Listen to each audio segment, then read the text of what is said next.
Welcome to Raji Aadith home cook. Vendhaya kuzhambu, fenugreek onion குழம்பு சொல்லலாம். வெந்தய குழம்பு செய்ய தேவையான பொருட்கள்: வெந்தயம் இந்த ஸ்பூனுக்கு ஒரு 1.5 ஸ்பூன் எடுத்துருக்கேன். கடுகு கொஞ்சம் தான் எடுத்துருக்கேன். கடுகு இந்த அளவுக்கு தாளிக்க தேவையானாலும் கடுகு எடுத்துக்கலாம். சின்ன வெங்காயம் 1/2 கிலோ, தக்காளி 100 கிராம், புளி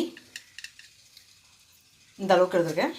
குழம்பு மிளகாய் பொடி 2 ஸ்பூன், இந்த ஸ்பூனுக்கு 2 ஸ்பூன், மல்லிப்பொடி 1.5 ஸ்பூன், குழம்பு மிளகாய் பொடி மிளகாய் வத்தல் 600 கிராம், 150 மிளகு, 150 ஜீரகம், 50 கரம் மஞ்சள், 50 சோம்பு இந்த அளவுக்கு அரைச்ச குழம்பு மிளகாய் பொடி தான் எடுத்துருக்கேன். கல்லுப்பு, நல்லெண்ணெய் 100 ml ஊற்றிக்கலாம். முருங்கைக்காய் 2 முருங்கைக்காய், கருவேப்பிலை, தேங்காய் இந்த அளவுக்கு போதும். ஒரு அரைச்சின அளவு தான் எடுத்துருக்கேன். தேங்காய் ரொம்ப ஊற்ற தேவையில்லை இந்த குழம்புக்கு.